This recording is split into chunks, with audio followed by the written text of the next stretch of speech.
بسم الله الرحمن الرحيم الحمد لله رب العالمين الصلاة والسلام على رسول الله صلى الله عليه وسلم የተወደዳችሁና የተከበራችሁ ተመልካቾቻችን እንደምን አላችሁልን የተከበረ ሰላምታችን ወደ እናንተ ይድረስ السلام عليكم ورحمة الله تعالى وبركاته ሳምንታዊ የሳሉነክ ፕሮግራም ሰዓቱን ጠብቆ ወደ እናንተ መድረሱን ጀምሯል ከናንተ ከወደ ተመልካቾቻችን የደረሱንን ጥያቄዎች ለናንተው በሸኻችን አማካኝነት ምላሽ የምናሰጥበትና ዕውቀት የምንለዋወጥበት ልዩ ፕሮግራም ነው ፕሮግራማችንን ወዳችሁ ስለምትከታተሉና ሐሳብ አስተያየትና ጥቆማዎቻችሁን እንደዚሁም ጥያቄዎቻችሁን ስለምትልኩልን እጅግ አድርገን እናመሰግናለን ያለፏችሁን ፕሮግራሞች መከታተል የምትፈልጉ ከሆነ በዩቲዩብ አማራጭ ማግኘት ትችላላችሁ ዘወትር ረቡዕ ደግሞ በዚህ ሰዓት ይሄ ፕሮግራም በቋሚነት የሚተላለፍ ይሆናል ጥያቄዎቻችሁን ላኩልን እኛም ምላሽ የምናሰጥ ይሆናል ተከታታይነት ያላቸው ጥያቄዎች ተከታታይነት ወይም ደግሞ ተመሳሳይነት ያላቸው ጥያቄዎች ሲደርሱን ከዚህ በፊት የነበሩ በዚህ ዙሪያ ላይ የተጠየቁ ጥያቄዎች መኖራቸውን እንደው መለስ ብላችሁ በዩቲዩብ አማራጮች ብትከታተሉ እጅግ በጣም መልካም ይሆናል ያለበለዚያ እዚህ ሁሌም አንድን ጥያቄ በተደጋጋሚ መልኩ እንድንመልስ ስለምንገደድ ማለት ነው እስከ ፕሮግራማችን ፍጻሜ በድጋሚ አብራችሁ እንድትቆዩ እንጋብዛችኋለን የሳሉነክ በሚንበር ቲቪ ጀመረ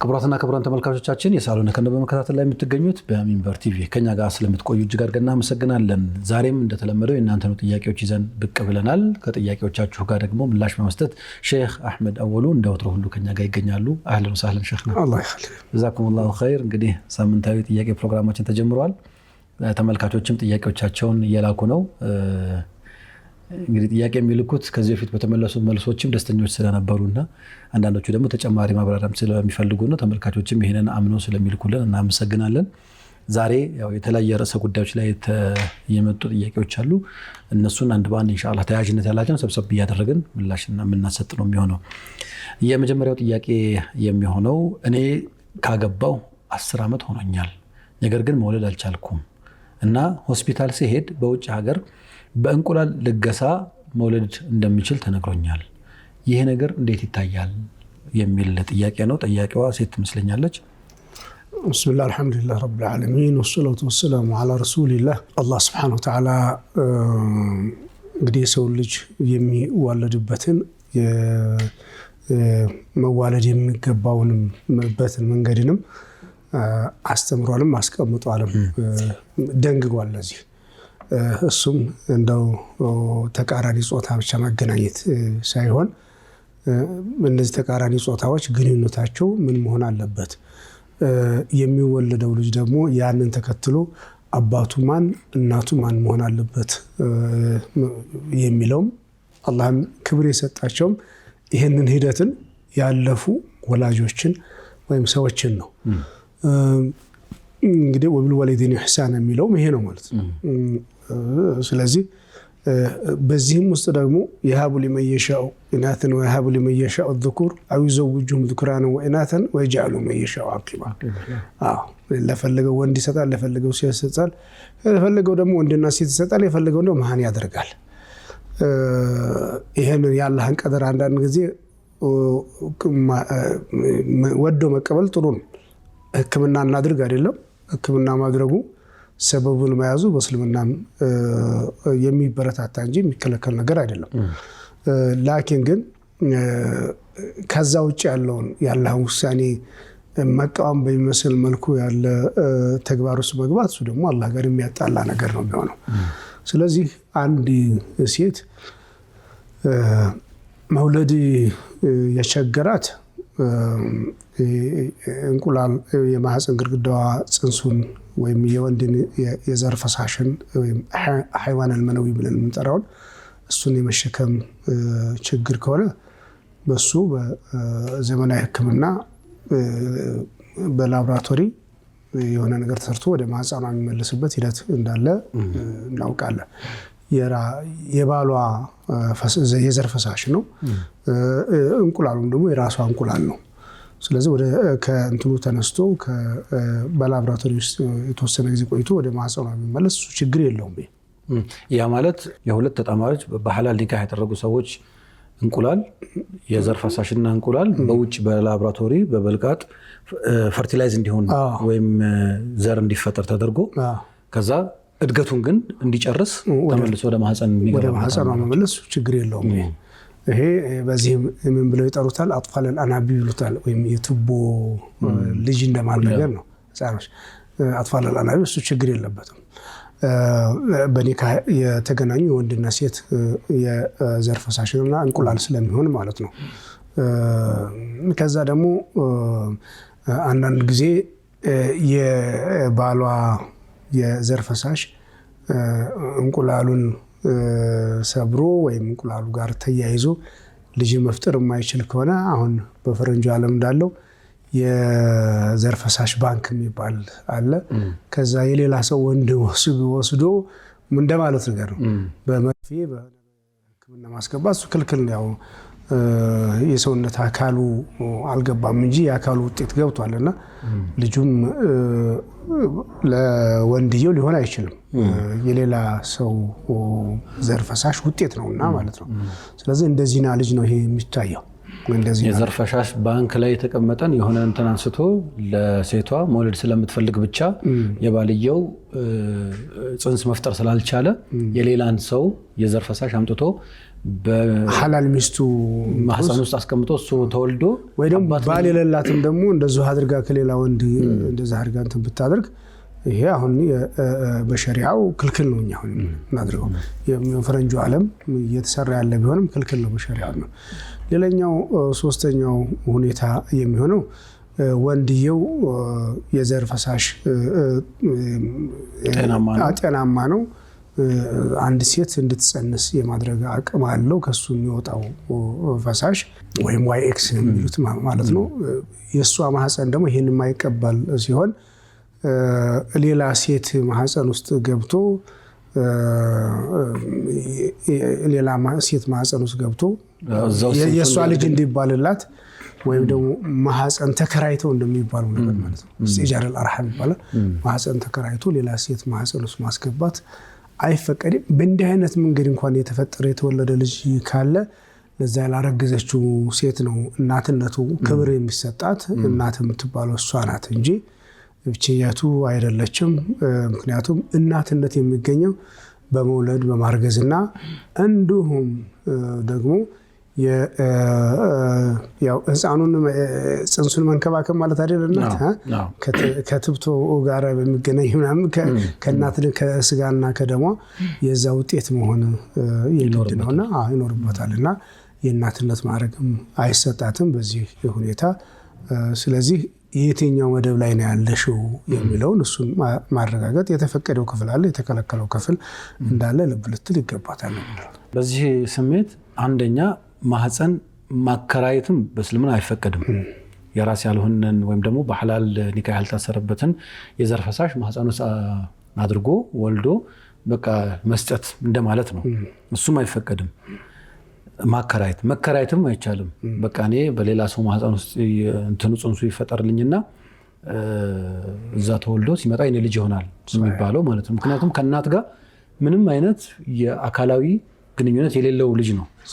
ከደሟን አልተጠቀመም፣ ወተቷን አልጠጣም፣ ከአካሏ ምንም አይነት እንትን አላደረገም እና እነዚህ ባልተሟሉበት ሁኔታ ጽንስ ተፈጥሮ እሱን በኋላም በሚመጡ በውርስ ጉዳይ አጅነቢ ነው ጭራሽ ለእናትየው የሌላ ልጅ የሌላ ወንድ ከሆነ የሌላ ሰው ልጅ ስለሆነ የዚህ እንትን ቢሆን ተማም።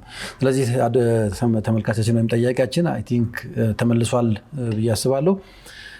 እንግዲህ አንደኛ መታገስ ነው። እንደዚህ አይነት ነገሮች ከመጡ አላህ በራሱ ጊዜ ነገሮችን አስተካክሎ ጽንስ ሊፈጠር የሚችልበት አማራጭ ስለሚኖር ካልሆነና ነገሮች ማይሆኑ ከሆነ ደግሞ በሕክምና ተሞክሮ ማይሆን ከሆነ በእንደነዚህ አይነት ልክ ባልሆኑ ነገሮች መከወን የለበትም የሚል ነው። ይሄን ጥያቄ ኢንሻአላህ ተመልሷል ብለን እናስባለን። ሌላው ከዚሁ ጋር ተያያዥነት ያለውና ብዙ ጊዜ በተደጋጋሚ ይጠይቃል ከዚህ ከወሊድ መቆጣጠሪያና ጽንስን ማዘግየት ወይም ማሻገር የመሳሰሉ ነገሮች ጋር በተያያዘ የሚነሱም ጥያቄዎች አሉ።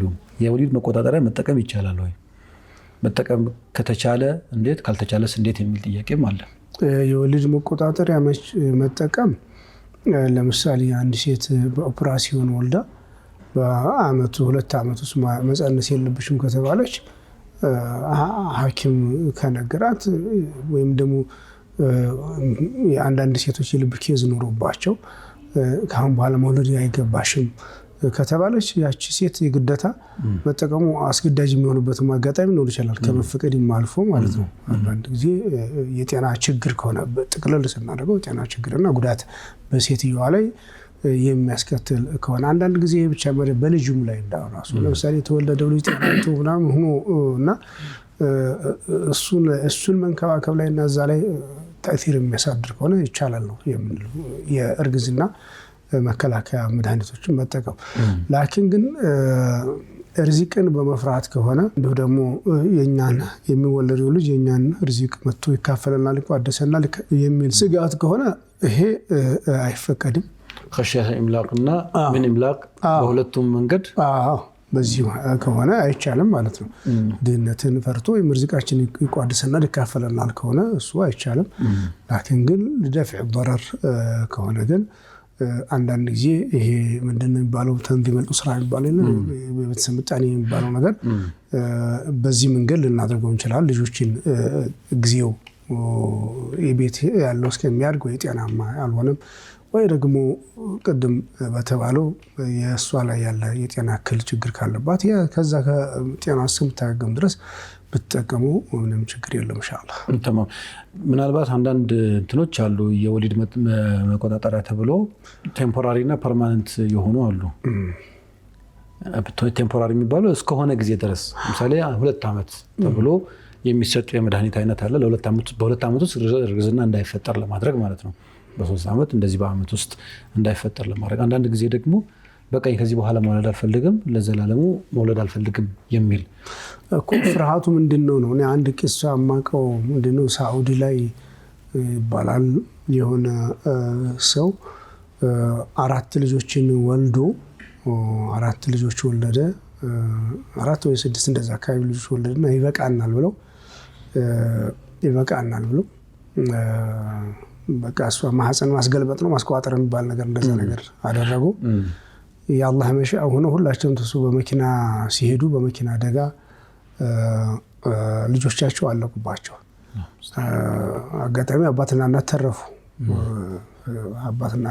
በኋላ ይሄን ሒካያ ስታወራ ሴትዮዋ ያንደም ባላደርግ መውለድ ይችል ነበር ይበቃኛል እነዚሁን አሳድጋለሁ ወደካ ይሆንልኝ። አንዳንድ ጊዜ አዋክቡን አናውቀውም ብዙ ነገር ይኖራል። ላኪን ግን በዚህ መሰረት ወኒዕማ في النهايه ይበቃኛል የሚባል አይደለም። ለከገንዘብ ከልጅ ከገንዘብ በላይ ነው። ደግሞ ሪዝቅን የሚካፈል አይደለም። ሲመጣ ያ ሐዲስ አለ አይደል አንድ ሰውዬ ነበር አሉ ነብዩ ሰለላሁ ዐለይሂ ወሰለም ሲመን ካነ ቀብለኩም ከናንተ በፊት የነበሩ ሰዎች ውስጥ አንድ ሰው ነበር በቀን ሲሰራ ቢውል 1 ድርሃም ነበር የሚያገኘው። ከዛ ገባና 101 ድርሃም ማግኘት ጀመረ። ከዛ ፈውሊድ ለወለዱን አንድ ልጅ ተወለደለት 111 እንትኖችን አገኘ። ምናልባት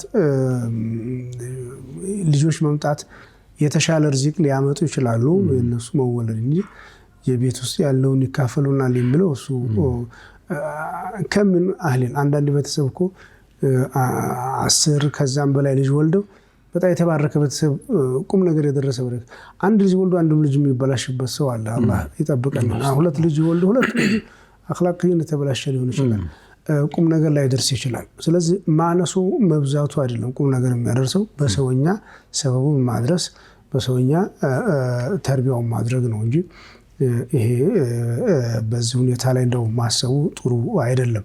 አሁንም ቀድም ባለው ግን የጤና እክል ከሆነ በእሷ ላይ ጤና ችግር አለ ወይም ልጁ ከዚህ በፊት የተወለደው ላይ የሚያስከትለው ችግር አለ ከተባለ ይቻላል። ላኪን ይሄንም ደግሞ የመርግዝና መከላከያውን ስትጠቀም ምን መሆን አለበት? بإخبار طبيب ثقة مسلم عادل ولا ወይም عادل የሆነ ታማኝ ሆነ በሕክምና ሙያው ብቁ የሆነ ግለሰብ ከነገራት በኋላ ነው። ሁለተኛ ደግሞ ጉዳት እንደማያስከትልባት የርግዝና መከላከያው ራሱ ጉዳት እንደማያደርስባት እርግጠኛ ከሆነች በኋላ አንዳንድ ሴቶች ላይ ከባድ የሆነ እንደውም የርግዝና መከላከያ መድኃኒቶቹ ብዙ የጤና እክል ሊያስከትሉ የሚችሉ እንዳሉና የማይስማማቸው ከሆርሞናቸው ጋር ትልቅ ችግር እንደሚያስከትል የሚነገሩ እንትኖች አሉ። ያንን ግን ይሄን ከተረጋገጠ በኋላ እስልምና ጠቅለል ስናደርገው እስልምና ላ ضرر ولا ضرار ነው። መጎዳትም ባል ነገር አንዳንድ ጊዜ በሁለቱም ማለት ነው ጤና እክል ያለባት ልጅ ትውለድ አይባልም። እንደው ደግሞ መውለዱ ጥቅም ካለው ደግሞ በመድኃኒት መቆጣጠሪያ ወይም እርግዝና መቆጣጠሪያ ደግሞ ችግር ሊደርስባት አይገባም የሚል ሁሉንም ነው የምናየው። ያለምንም ተጨማሪ ምክንያት ሙጀረድ አለመፈለግ ወይም ደግሞ በቃ ከህይወት ከወሊድ ነፃ ሆኖ መቆየት መፈለግ እነዚህን ነገሮች እንትን ውስጥ ሊያመጣቸው ይችላል፣ ፈቃድ ውስጥ ሊያመጣቸው ይችላል። مثلا አንድ ሰው በቃ ሁለት ወለደ ከዚህ በኋላ እኔ እርግዝናውን ጣጣ ከብዶኛል፣ እርግዝና ሰዓት የሚመጣው ህመም በምጥ ሰዓት የሚታየው ፔን ናምኑ ለኔ እንትን አይደለም የሚል ሙጀረድ አለመፈለግ በቃ መውለድ አልፈልግም ከሚል መነሻ አለመውለድ ራስን መከላከል ዘላቂም ይሁን ወቅታዊ ይሁን መከላከያ እነዚህ ምክንያቶች መሆን ይችላሉ ወይ እንደ ኢስላም ማለት ነው? አይ ምናልባት እሱ ይሄኛው የተፈቀደ ሊሆን የሚችልበት አጋጣሚ ሊኖር ይችላል። ግን በእርግዝና ጊዜ የሚሰማት ህመም ከባድ ሆኖ ወይም በወለድ ጊዜ የሚሰማት በጣም ከባድ ህመም ምጥ የሚጠናባቸው ሴቶች አሉ። በዛ የተነሳ መጠቀም ይቻላል ብለዋል። ችግር የለውም። ላኪን ግን አሁንም ያቺ መንፈስ እንዳትኖር ድህነትን መፍራት የሚለው ወይም ደግሞ ርዝቃችንን ይካፈለናል የሚለው መንፈስ ከሌለ ላበሰ ያዘ። مرحبا جزاكم الله خير ተመልካቾችን ምላሽ እንዳገኘ ተስፋ እናደርጋለን ኢንሻአላህ። ሸኽና ያፍታረፍት እንወሰድና ተመልሰን ስንመጣ ሌሎች አንድ ሁለት ጥያቄዎች አሉ እነሱን ደግሞ እናነሳለን። ተመልካቾቻችን በመከታተል ላይ የምትገኙት የጻሉነት ፕሮግራማችንን ነው። ከኛ ጋር ስለሆናችሁ እጅግ አድርገን እናመሰግናለን። ያፍታረፍት ወስደን ተመልሰን እንመጣለን። አብራችሁን ቆዩ።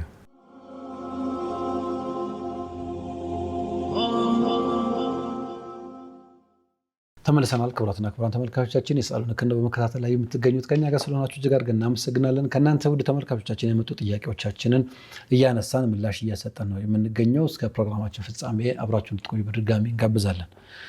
ሸኽና ሌላኛው ጥያቄ ሰላም አለይኩም ወራህመቱላሂ ወበረካቱ። ልጆቼ የሙስሊም ትምህርት ቤት ነው የሚማሩት እና ትምህርት ቤት ክፍያ ወር በገባ በ11 ቀን ውስጥ ወይም ከ10 ቀን በኋላ ከተከፈለ ቅጣት 300 ብር አለው። ይህም እስከ 15 ቀን የሚቆይ ነው። ከ15 ቀን በኋላ 16ኛው ቀን ከሞላ በየቀኑ 100 ብር ቅጣት ይሆናል። ይህ ነገር ወለድ አይሆንም ወይ ይላል። እንግዲህ አሁን ይሄ ምንድነው የሚባለው? ክፍያ ነው አይደለ የሚባለው? አገልግሎት ክፍያ ነው። ይሄ የአገልግሎት ክፍያ ላይ ፊክስድ መሆን የግድ ነው። ከዛ በኋላ ግን ከዘገየ ትጨምርበታለህ ማለት በዕዳ ላይ ትጨምራለህ ማለት ነው። በጃሂልያ ጊዜ የተከለከለ የሪባ የወለድ አይነት ዚድኒ ፊል አጀል አዚደክ ፊል ማል ዚድኒ ፊል አጀል አዚደክ መከፍልበትን ጊዜ ካዘገየህልኝ እኔ ጨምሬ እከፍልሃለሁ። ጊዜ ጨምርልኝ ገንዘብ ጨምርልሃለሁ ማለት ነው። ምንድነው በኢኮኖሚ ሙያተኞች እንደሚሉት ገንዘብና ጊዜ ዋጋ አቻ ዋጋ ይመጣሉ እንደሚባሉ እንደዛ አይደለም። እኛ የምንለው ስራ ጋር ነው ገንዘብ ይጨምራል ብለን የምናስበው እንጂ ጊዜ ስለረዘመ ገንዘቡ ይረዝማል ማለት አይደለም። መጀመሪያውኑ ወይ ካልጨረሱና ስምምነት ላይ ካልተደረሰ በስተቀር ስለዚህ ሌላ ውል ማቋረጥ ይቻላል። ሌላ አይነት ቅጣት ማድረግ ይቻላል። አልከፈልከኝም፣ በዛ መሰረት አገልግሎቱን በድጋሚ አልሰጥም። ለምሳሌ አሁን በትምህርት ቤት ላይ ከሆነ ልጁን ከትምህርት ቤት ማገድ ይቻላል፣ ወይ ደግሞ ፈተና እንዳይገባ ማድረግ ይችላል፣ ወይ ሰርቲፊኬት እንዳይሰጠው ማድረግ ይቻላል። ብዙ መንገድ ይኖረዋል። ግን እኛ ያው ይሄው የተለመደው አሰራር ቅጣት ነገር ስለሆነ እንደ ቀላል ነገር አየነው። እሱ ደግሞ ክልክል ነው። መክፈል የሚችለው ገንዘብ እየጨመሩ መሄድ ማለት ነው። እንትን ከሆነ ቅጣቱ የኛ ያክል ብር ትጨምራላችሁ፣ ከዛ እሱ ካለፈ ደግሞ ወለድ ማለት ምንም ነገር እኮ የለም። አሁን ቅጣትም አለው ማለት ወለድ ማለት ቅጣት ማለት ወለድ ማለት ነው። ጊዜን አመቱ ሲደርስ መክፈያው ጊዜ ሲደርስ አመት ጨምረኝ ብሩ ልጨምርልህ። በጃሂልያ ጊዜ የነበረው ሪባ ማለት ሪበል ፈድል ብለን የምንጠራው። ስለዚህ እሱ ክልክል ነው፣ አይፈቀድም። እንግዲህ ምናልባት ግለሰቦች ወይም ወላጆች ተገደው ከሆነ ሊያደርጉ የሚችሉበት አጋጣሚ ሊኖር ይችላል። ነገር ግን ይሄ እስላማዊ ትምህርት ቤት ነው አሁን የሙስሊም ትምህርት ቤቶቹ ነው። ግን ይህንን ከማድረግ ሊቆጠቡ ይገባቸዋል። የመጀመሪያ እንገነባዋለን ብለው የሚያስቡት አኽላቅ የሚጀምረው ከዚሁ ከሪባን ከመቆጠብ ነው የሚጀምረው። ሪባ ማለት ዝቅተኛው ነቢዩ ሰለላሁ ዐለይሂ ወሰለም እንዳሉት እናት ጋር ዚና እንደመስራት ነው ያሉት። ዝቅተኛው ይሄ ነው። የምሐቁ ላሁ ሪባ ወዩርቢ ሰደቃት ተብሏል። በጣም ከባድ ነገር ነው። ሪባ ማለት በጣም ለማህበረሰብም ለምንም ለዘርም ሪባ የበሉ ሰዎች ለሚወልዱት ልጃቸውም ትልቅ እንትንን የሚያስከትል ነገር ነውና ከዚህ ነገር ሊጠነቀቁ ይገባቸዋል ነው የምንለው። ተማም ሸኽና፣ ምናልባት ሸርጥ ቀድሞ ማስቀመጥ ይቻል ይሆን በዚህ ጉዳይ ላይ? ሪባ ሸርጥ አስቀድመህ ታስቀምጡ ባታስቀምጥም ያው ነው የሚሆነው። ለዛ ከሆነ ክፍያ ውል ከሆነ ወይ ፊክስድ መሆን ያለበት ለዛ ነው ያለው። ውል ከሆነ አንደኛውን መርጦ ለምሳሌ ምን ሊባል ይችላል? በየወሩ ሆነ ክፍያ 3000 ብር ነው። በየወሩ ከሆነ በየ3 ወሩ ከሆነ ወይ በኳርተር ከሆነ የምትከፍሉት 7000 ብር ነው 8000 ብር ወይም የሆነው እንደ በተቃራኒ እንደዛ ማድረግ ይቻላል። አንዱ መርጦ ሊገባ ቀድሞ አውቆት ነው የሚገባው ያ ብር ስንት እንደሚመጣበት። በየ3 ወሩ ከሆነ የምትከፍለው በየወሩ ከሆነ የምትከፍለው ብሎ ቀድሞ ተስማምቶ ተገባሽ እና ቀድሞ ተስማምቶ በገባው ላይ የክፍያ ሰዓቱ ሲደርስ ባለመክፈሉ ትጨምራለህ ማለት አይን ሪባ ነው። ላኪን في نفس الوقت እዚህ ላይ ደግሞ መርሳት የሌለብን ምንድነው መጥሉል ገንዩ ዙልሙን ብለዋል ነብዩ ሰለላሁ ዐለይሂ ወሰለም። መክፈል የሚችል ሰው ዛሬ ነገ ማለት በደል ነው አሉ፣ ዙልም ነው። የሚከፍሉ ወላጆችም መክፈል የሚችሉ ወላጆች በሆነ ችግር ሊያጋጥመው ያቸው ይችላል፣ ሌላ ጉዳይ ነው። ግን መክፈል የሚችል ሰው በየወሩ መክፈል የሚችል በተባለበት ሰዓት ላይ መክፈል የሚችል ሰው ሳይከፍል ሆን ብሎ የሰዎችን ክፍያ ወደኋላ ማዘግየት ዙልም ነው። ጥሩ ነው እያልናቸው አይደለም ለወላጆች፣ ግን ዘግየታቸውም ልክ አይደለም። እነዛም ደግሞ ተጨማሪ ገንዘብ መጠየቃቸው ተገቢ አይደለም። ብር ላይ ብር ተቸግረው ከሆነ ግን ወኢን ካነ ذو عسرة فنظرة إلى ميسرة ነው አላህ። የተቸገረ ሰው ካለ فنظرة إلى ميسرة ነው። ባይሆን እስከ ጊዜ ድረስ ጊዜ መስጠት ነው። فنظرة إلى ميسرة እስከሚያገኝ ድረስ ጊዜ መስጠት ነው ተገቢ የሚሆነው። ተማም እንግዲህ ይሄን ጥያቄ ኢንሻአላህ ተመልሷል ብለን እናስባለን። የብር መጠኑ 50 ብር 100 ብር 300 ብር ምናምን መብዛት ማነሱ አይደለም፣ ፐርሰንት መቀመጡ ምናምኑም አይደለም። ዋነኛው ነገር ብርን ለብር አለመክፈል ቅጣት ብር መቀበል እሱ ነው ልክ ያልሆነው። ተማም ሌላኛው ጥያቄው እኔ ፑል ቤት ከፍቼ አጫውታለሁ ወይም ደግሞ ፑል ቤት ከፍቶ ማጫወት ይቻላል ወይ? እኔ ይሄን ስራ ስለምሰራ ሰዎች ግን በድብቅ ተነጋግረው ቁማር ቢጫወቱ ባለቤቱ ሳያውቅ ባለቤቱ ቁማር እንዲጫወቱ አይፈልግም፣ ተጠያቂ ይሆናል ወይ ይላል። እንግዲህ አሁን እነዚህ መላሄዎች ወይ መጫወቻ ቦታዎች የሚባሉት ብዙ አይነት መላሄ አይነቶች አሉ እንደምናውቀው። ኳስ ሜዳ የሚያከራይ ይኖራል፣ ወይም ብዙ ቴብል ቴኒስ፣ ሜዳ ቴኒስ፣ ጆተኒ፣ ፑል፣ ካራምቡላ ብዙ መጫወቻዎች አሉ። ብዙ ስፖርት መዝናኛዎች፣ መዋኛ ገንዳም ሊሆን ይችላል። ضوابط ካላቸው في اصلهم جائز ናቸው የሚሆኑት። እነዚህ የተፈቀደ ነው ያንን ከፍቶ ማጫወት እንደዛ ነው የሚሆነው። في اصله جائز ነው የሚሆነው። እንት በፍቅህ ላይ ነርድና ሸጥረንጅ የሚባል ቻሽማና ምንድነው የሚባለው ይሄ ገበጣ ነው የሚባለው በከተማ በእንትኖች የሚጫወት እንደዛ ከራ ይሆናል። አብዛኛው ጊዜ የአህለል በጧላ ምልክት ነው ወይም የስራ ፈቶች መገለጫ ምልክት ነው የሚል አቋም አለ። ሌላ ግን ሰውነትን ሊገነቡ የሚችሉ ወይም ሰውነትን ጥንካሬ ሊሰጡ የሚችሉ ወይም በጤና ላይ ፋይዳ ያላቸው ነገራቶችን ከመዝናናት በተጨማሪ ማድረጉ የሚቻል ነው። ለምን በሱሐቦችም ጊዜ የፈረስ ግልቢያ ግጥሚያ ውድድር ያደርጉ ነበረ። የቀስት ውርወራ ያደርጉ ነበረ። ሌሎች ነገራቶችን ይሰሩ ነበር ማለት ነው። ምናልባት እዚህ ላይ አንዳንዱ ጂሃድ ነው ሊል ይችላል። ጂሃድ ቢሆንም ከጂሃድ ውጭ ባለው ነገርም ሙሳበቃቶች ይኖራሉ። ጃኢዝ ነው። እሱ ምንም የሚከለክለው ነገር የለውም። እና ይሄ የከረምቡላ ቤቱ የቁማር መጫወቻ በመሆን የታወቀ ካልሆነ ተግባሩ ማለት ነው የቁማር መጫወቻነትና ለሐራም ነገር መተላለፊያ ወይም ደግሞ የሐራም ስራ መተግበሪያነቱ የታወቀ እስካልሆነ ድረስ በዛቱ መጫወቱ ወይም ደግሞ እንደግለሰብ መጫወቱ ወይም ደግሞ ያን ቤት ከፍቶ ከስብ አድርጎ መስራቱ ምንም የሚከለክለው ነገር የለም።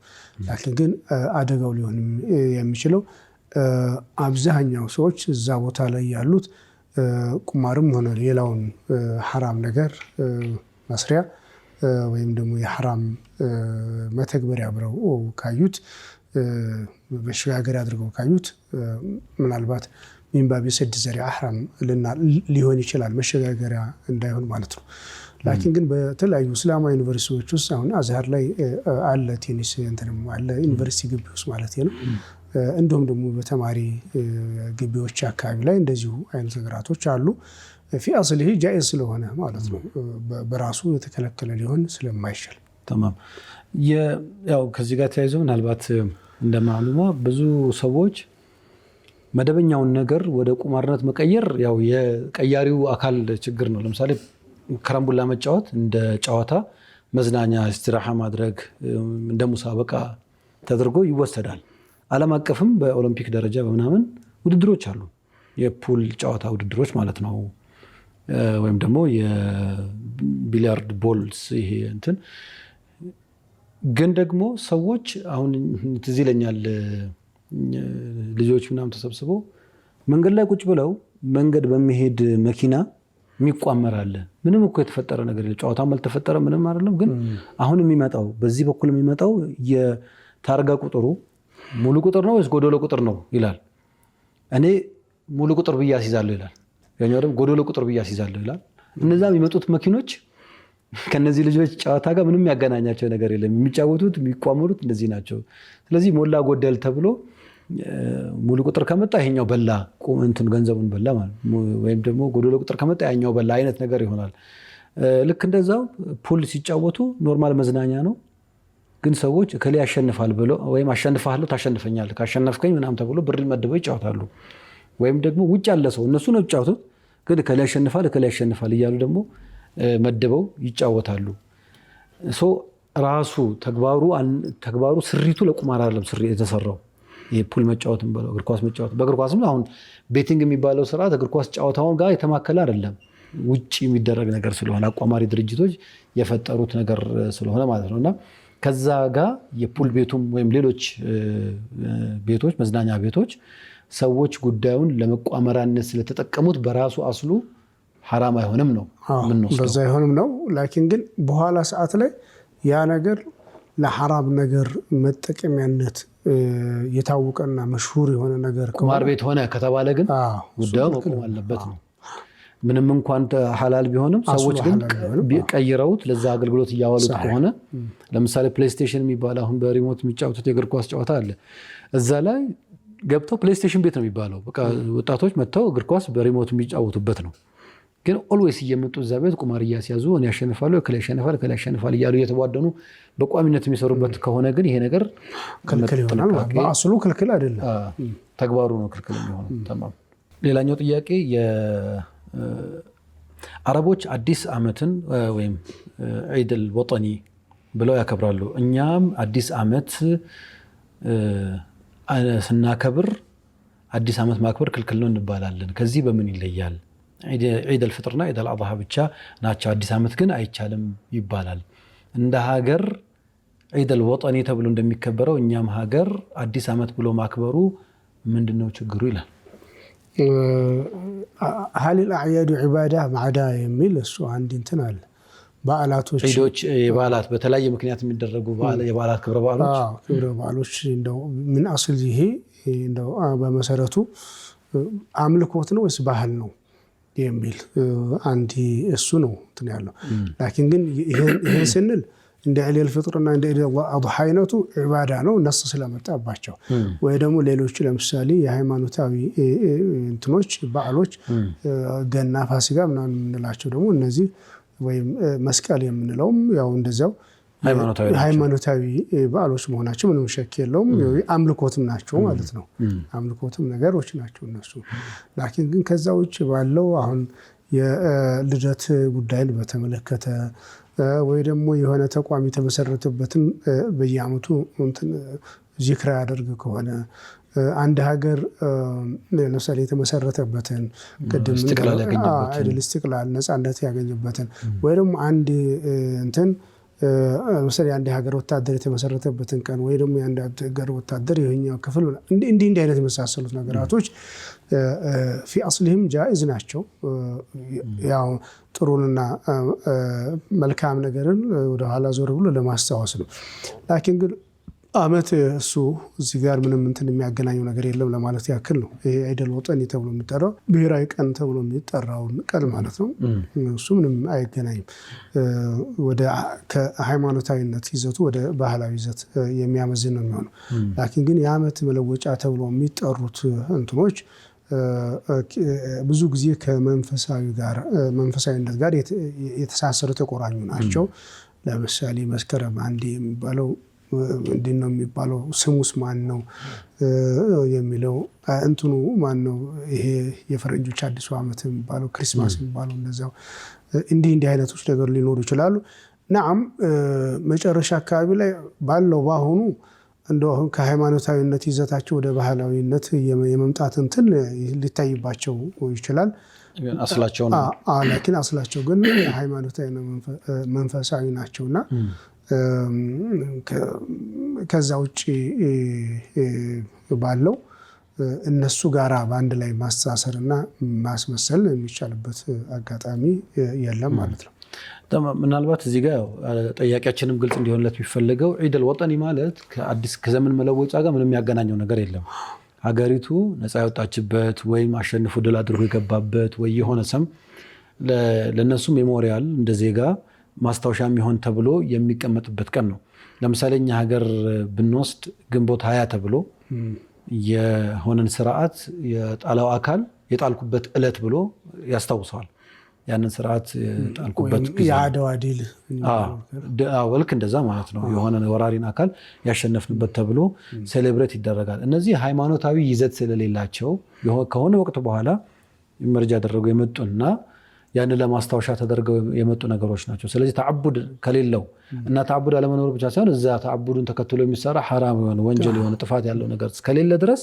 እነዚህ ነገሮች ጃኢዝ ናቸው ተብሎ በጥቅሉ መወሰድ ይችላል በተቃራኒው ዘመን መለወጫን ጨምሮ አንዳንድ ቀጥታም ይሁን በተዘዋዋሪ ከሃይማኖታዊ ክብረ በዓልነት ጋር የተገናኘ ስርዓት ያላቸው ካሉ ደግሞ እነዚህ መጠንቀቅ ያስፈልጋል እንደ ሀገርም የኢትዮጵያ ፊለፍስ ወቅት ግን እዚህ ጋር ምንድነው አንድ ልብ ማለት ያለብን እንደኛ የኛ ተጨባጭ ላይ ደግሞ እነሱ ክልክል የማይሆኑበት ግለሰቦች አሉ ለምሳሌ የህዝብ ኃላፊነትን የተሸከሙ ይኖራሉ የሀገር መሪ ሙስሊም ሊኖር ይችላል ኃላፊ ሚኒስተር ይኖራል ወይ ደግሞ የሆነ ከተማ አስተዳደር ክልል አስተዳደር ይኖራል የዘመን መለወጫ ላይ ተጋብዞ ቢመጣ አልመጣም ማለት አይችልም ቢያንስ ወይ ተወካይ ይልካል ነገር ማለት ነው ሌሎችም ጉዳዮች ነገሩን ሰፋ አድርገን ማየትም ተጨባጭ ነው በእኛ ተጨባጭም እንደዛ አይነቶች ላይ መሳተፍም አስፈላጊም የግድም የሚሆንበት አጋጣሚ ያው እንደ ግል ካነሳ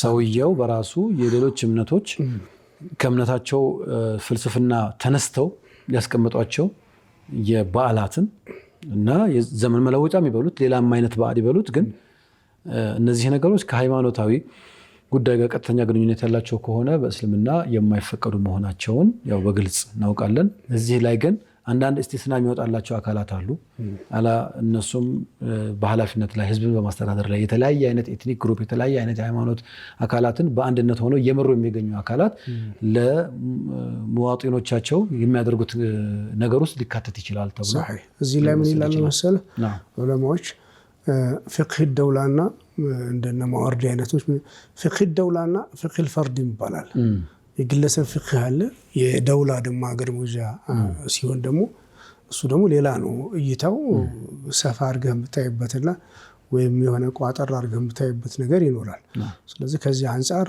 እንደው አሁን ለአንድ ግለሰብ የሚሆነውና ደግሞ በሆነ ዋቂ ላይ ላለ ግለሰብ የሚሰጠው የተለያየ የፈትዋ እይታ ሊኖር እንደሚችል ልብ ልንልም ይገባል ማለት ነው ባረከላሁ ፊክ ያፍታረፍተን ሰራ ተመልሰን እንበሽኩ ተመልካቾቻችን ጥያቄዎቻችሁን እያስመለስን እንገኛለን አይ ሆፕ ብዙ ጥያቄዎቻችሁ ምላሽ እያገኙ እንደሆነ ተስፋ እናደርጋለን ካፍታ ቆይታ በኋላ ተመልሰን እንመጣለን በእያላችሁበት የተዋበ ቆይታ ይሁንላችሁ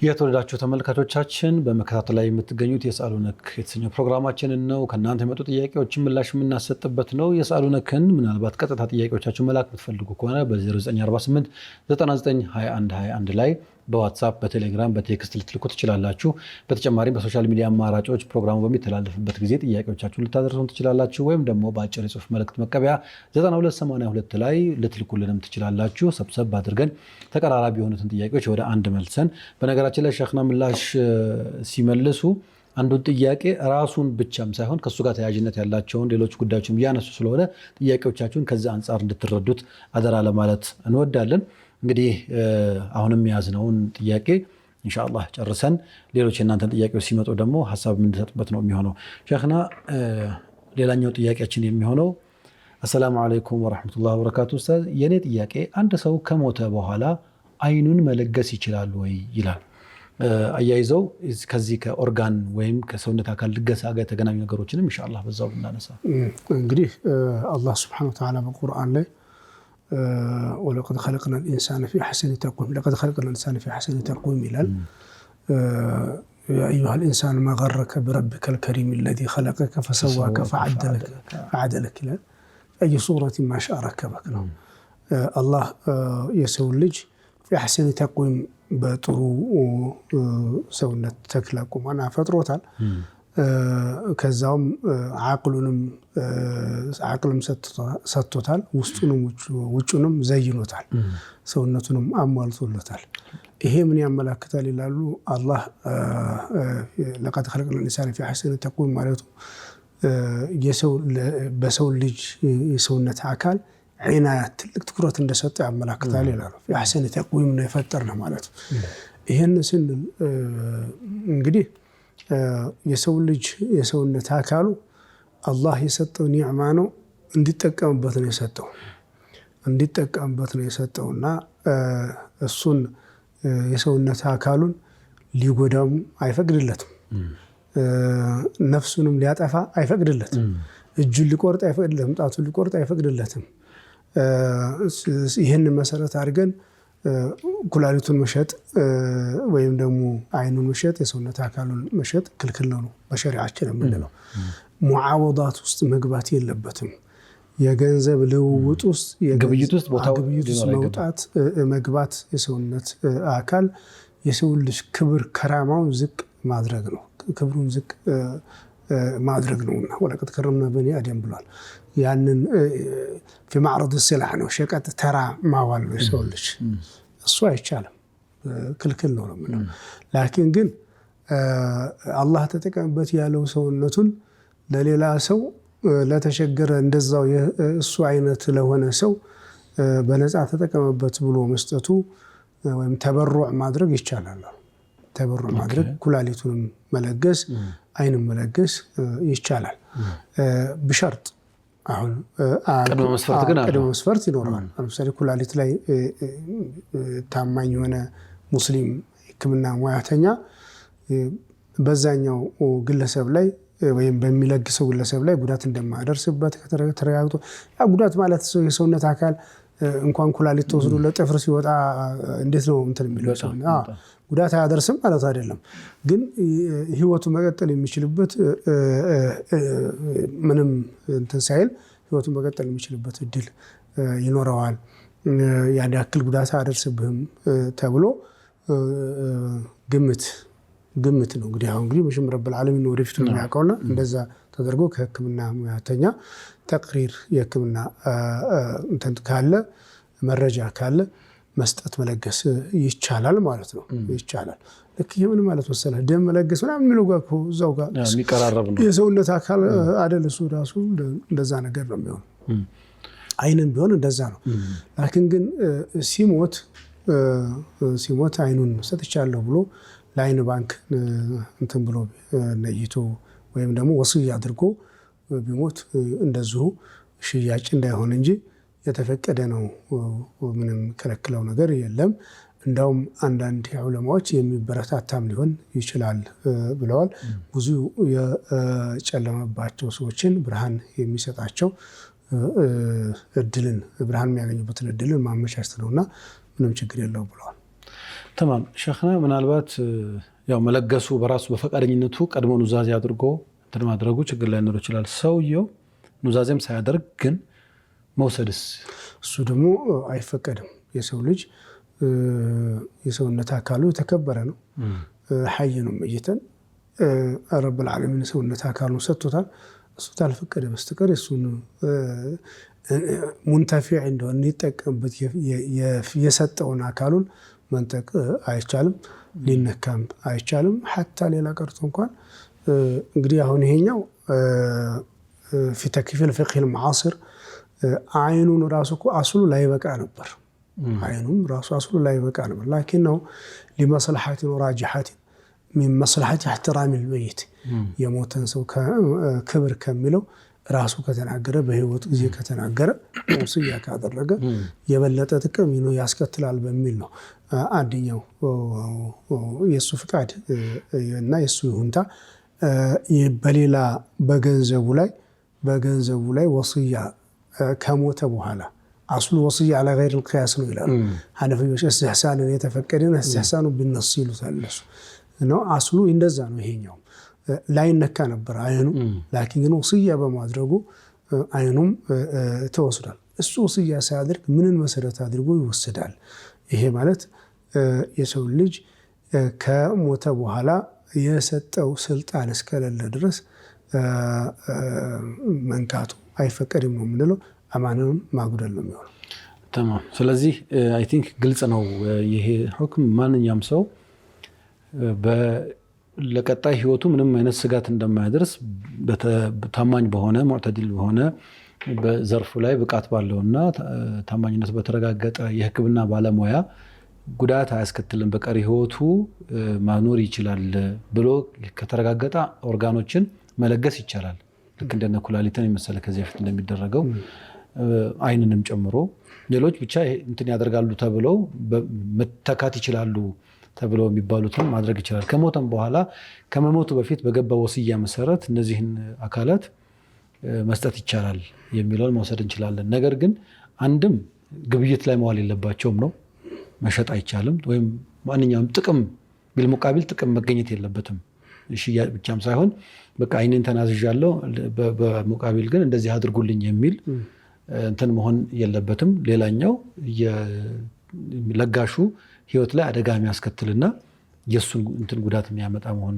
የለበትም ያለሱ ፈቃድም ደግሞ መሆን የለበትም ከሞተም በኋላ እሱ ምንም አይነት በጉዳዩ ላይ መረጃ ሳይሰጥ ወደ አኺራ ቢሄድ የሱን አካል አውጥቶ ለሌላ መጠቀሚያ ማድረግ ተገቢ አይደለም የሚለውን በጥቅሉ እንይዛለን ማለት ነው ኢንሻአላህ تمام ሌላኛው ጥያቄያችን አሰላሙ አለይኩም ወራህመቱላሂ ወበረካቱ ኡስታዝ የኔ አባት ይላሉ የሽንት በማደራረቅ ሂደት ውስጥ ረጅም ሰዓት ይወስድበታል አንዳንድ ጊዜ ለአንድ ሰዓት የሚፈጅም ሊሆን ይችላል ይላል በተለይ ደግሞ መግሪብ ሰዓት ከሆነ ሰላት ሁሉ ያልፈዋል ይሄ ነገር የጤና ችግር ይመስለኛልና ምንድነው ማድረግ ያለብን እሱ ጧሃራ በቃ ማድረግ አለብኝ ነው የሚለው እኛ ምን ማድረግ አለብን ነው ምናልባት ይሄ ሐኪም ቤት የሚታይበት ጉዳይ ሊኖር ይችላል ያው ይሄ መሳና የሽንት ቱቦ ምናምን የሚባለው በፍቅህ ላይ መሳና ይሉታል እና አላኩል ያህል እሱ ይሄ ሰለሰለ በውል ያለበት ወይ ሽንት ማጥ የሚባለው ሽንት አለመቋረጥ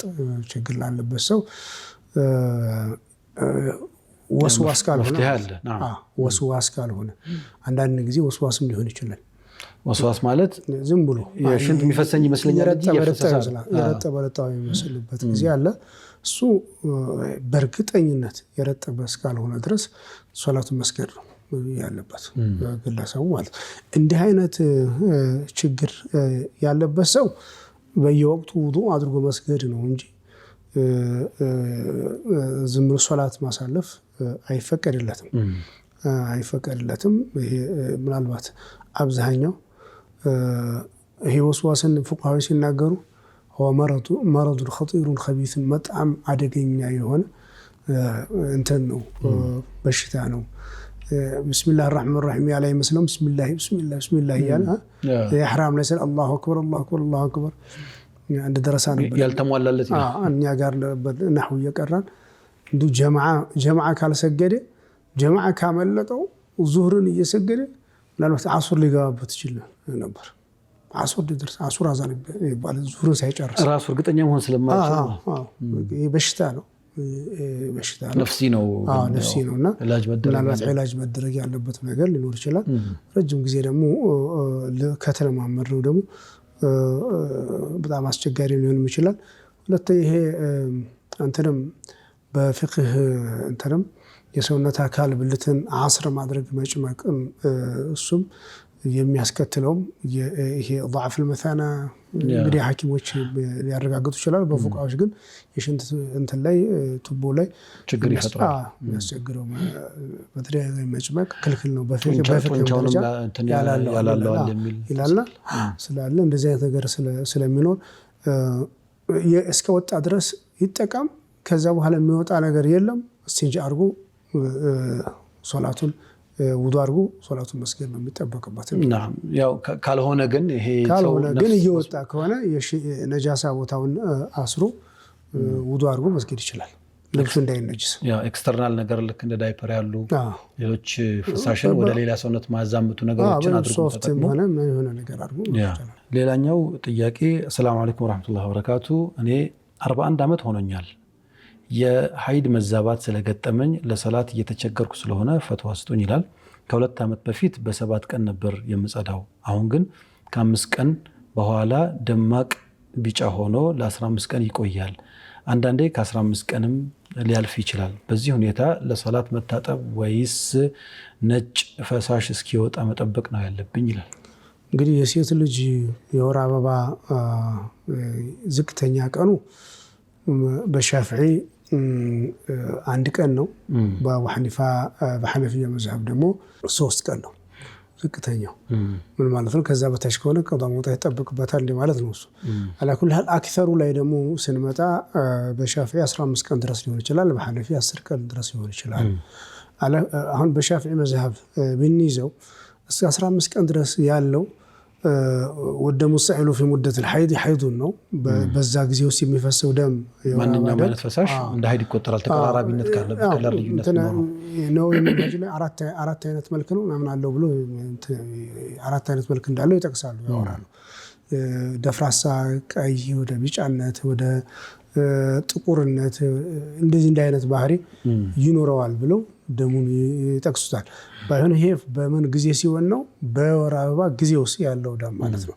በዛ ጊዜ አደተን በሚታወቅ በዛ ጊዜ እስከ 15 ቀን ድረስ የወር አበባ ቀን ነው ተብሎ ይታሰባል። ቀን ነው። ከዛ ውጭ ካለውሳ ካልተቋረጠላት ምንድነው የምታደርገው ስል ልምድ ካላት ወደ ልማዷ ትመለስ። ወደ 7 ቀኑ ትመለስና 7 ቀኑ ትምጣና 7 ቀን አይደለ ልማድ ያለችው ወደ 7 ቀኑ ድረስ ከዛ በኋላ የ5 ቀኑን ሶላት ቀዷ መውጣት ይጠብቅባታል ማለት ነው። ወደ ልማዷ ስትመለስ በልማዷን የሚቆጥረው ስንል የ5 ቀኑን ሶላት የ8 ቀኑን ሶላት ቀዷ መውጣት ይጠብቅባታል። ወንጀል ያለፈው ማለት ነው ማለት ነው። ይሄ ሁሉ ጊዜ ችግር ያላቸው ከሆነ በዚህ አይነት መንገድ መፍትሄውን መከተል ትችላለች ማለት ነው። ሸኽና ቆይ ይሄ እንደው ለኔም ግልጽ እንዲሆንልኝ ከዚህ በፊት 15 ቀኑን እየጠበቀች ነው። ሁሌ ከ15 ቀን አካባቢ ነበር የሚያደርግን የ15 ቀኑ እየሄደ አንዳንዴ ደግሞ ይበልጣል ከ15 ቀንም ጭምር ማለት ነው። እየበለጠም እየተመለሰም ነው። አሁን የሷ ጥያቄም እንደዛ ነው የሚለው 7 ቀን ነበር የምታየው መጀመሪያ ከ2 ዓመት በፊት 7 ቀን ነበር በ7 ቀን ነበር የምጸዳው። አሁን ግን ከ5 ቀን በኋላ ደማቅ ቢጫ ሆኖ ለ15 ቀን ይቆያል። አንዳንዴ ከ15 ቀንም ሊያልፍ ይችላል። በዚህ ሁኔታ ለሰላት መታጠብ ነው ወይስ ነጭ ፈሳሽ ሲወጣ መጠበቅ ይኖርብኛል። 15 ቀን ድረስ ያለው ደም ነው የወር አበባ ደም። ልምዱ 7 ቀንም የቀደመው ልምዶ 7 ቀንም ቢሆንም ማለት ነው። 15 ቀን ካለፈባት ግን ወደ ልማዷ ትመለሳለች። ወደ ልማዷ ትመለሳለች። ወደ 7 ትመለሳለች። ወደ 15 እስከ 7 ድረስ ነው የወር አበባ። ከዛ ውጭ ያለው የወር አበባ ጊዜ አይደለም ቀዷ መውጣት ይጠበቅባታል። ላለፉትም ጊዜያትም ጭምር ማለት ነው። ተማም። ስለዚህ ምላሹ እንዳገኛችሁ ተስፋ እናደርጋለን ኢንሻአላህ። ያው በዚህ ከሐይድ ጋር የተያያዘ በተለይ አሁን ሆርሞናል ቼንጅ ወይም የተለያዩ ምክንያቶች ሰዎች በጭንቀት ሰዓት የሚለዋወጣለ በሚወስዱት መድኃኒት ምክንያት ለሕክምና ብለው በሚወስዷቸው መድኃኒት ምክንያት አመጋገብ መዛባት ምክንያት የሚፈጠሩ የወር አበባ ቀናት መዛባት አለ እና ያ ለምሳሌ ይመጣበት ከነበረው ጊዜ የሚዘገይበት አጋጣሚ አለ፣ ወይም ደግሞ በጣም ቀድሞ የሚመጣበትም ጊዜ አለ እና ቢረዝም ከ15 ቀን አይረዝምም ነው ተብሎ መታሰብ ያለበት። ቢያጥር ካጠረ ደግሞ ወይም አልመጣም ከተባለ ደግሞ ያው አነስተኛው 1 ቀን ነው ወይም የ1 ቀን ውሎ ነው ቢቆጠርለት ነው ትንሹ የሐይድ ጊዜ። ምናልባት እንዲህ መዛባቱ ግን ቀኑን ቢያስረዝመው ቢያቀያይረው ሰው ግራ ቢጋባ ምንድነው ማድረግ ያለበት? ችግር የለውም። መርዘሙ ከ15 ቀን መብለጥ የለበትም። ከ15 ቀን እንዲሁ ደግሞ በሌላኛው ሁለተኛው ዙር የወር አበባ የሚመጣው ደግሞ ዝቅተኛው 15 ቀን የወር አበባ ጧሃራ ጊዜ መኖር አለበት። ከ15 ቀን ማነስ የለበትም የጧሃራ ጊዜ። ከዛ በላይ የጧሃራ ጊዜ ወሰን የለውም። ወርም 2 ወርም ሳታይ ልትቀምጥ ትችላለች፣ አመትም ላታይ ትችላለች። እሱ ችግር የለውም። ነገር ግን ከ15 ቀን ሳይሞላ መልሶ ከመጣ ምን ይደረጋል የሚለው የበሽታ ደም ነው የምንለው።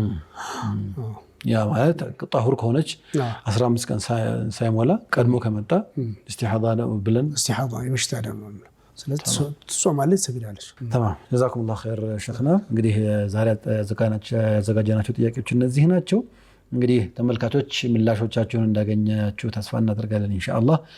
ምናልባት አሁን ጊዜያችን ደግሞ ወደ ረመዳን ወደ ሻዕባን የሚተጠጋን ስለሆነ ከቀጣይ ጊዜያት ጀምሮ ደግሞ ከዛ ጋር የተገናኙ አንዳንድ ሀሳቦችን በተለይ ከዚህ ከቀዷ ወጣት ጋር ከጾም ቀዷ ያለባቸው ጋር እንዴት ነው መወጣት ያለበት የሚሉ ሀሳቦችን ቀድመ መነጋገራችን ጥሩ ነው። ያለበትም ሀጃውን ጨርሶ ረመዳንን በንጹህ እንዲቀበል ከዛ ረመዳን ውስጥ ደግሞ ከገባን በኋላ ስለ ረመዳን አህካሞች የምናወጣው ቀድመን ስለሆነ ከዚህ በፊት በተደጋጋሚ አንስተናቸዋል። ግን ቢሸክልን ትንሽ ቀይር አድርገን ደግሞ ነገሩን አሁንም ባለንበት አሁን ለሚከታተለን ተመልካች በሚሆን መልኩ ኢንሻአላህ የምናቀርብ ይሆናል ቢዝኒላህ። ኢንሻአላህ ኢንሻአላህ። ተመልካቾቻችን አብራችሁን ስለነበራችሁ እጅግ አድርገን እናመሰግናለን። የሰአሉነ ፕሮግራም የተከታተላችሁትን ነበር የሚመስለው። በእናንተ በኩል ጥያቄዎቻችሁን በመላክ ከዚህ ምላሽ ማግኘት ትችላላችሁ። በአላህ ፈቃድ ተስማሚ የሆኑ ምላሾችን እንደምታገኙ ተስፋ እናደርጋለን። አላህ ሱብሓነሁ ወተዓላ ሀገራችንን ሰላም፣ ዓለማችንን አማን ያድርግልን። የዛሬው ሳምንት ፕሮግራም በዚህ ይጠናቀቃል። የሚቀጥለው ሳምንት በሰላም አላህ ያገናኘን። ጀዛኩሙላሁ ኸይር። ሰላሙ አለይኩም ወራህመቱላሂ ተዓላ ወበረካቱሁ።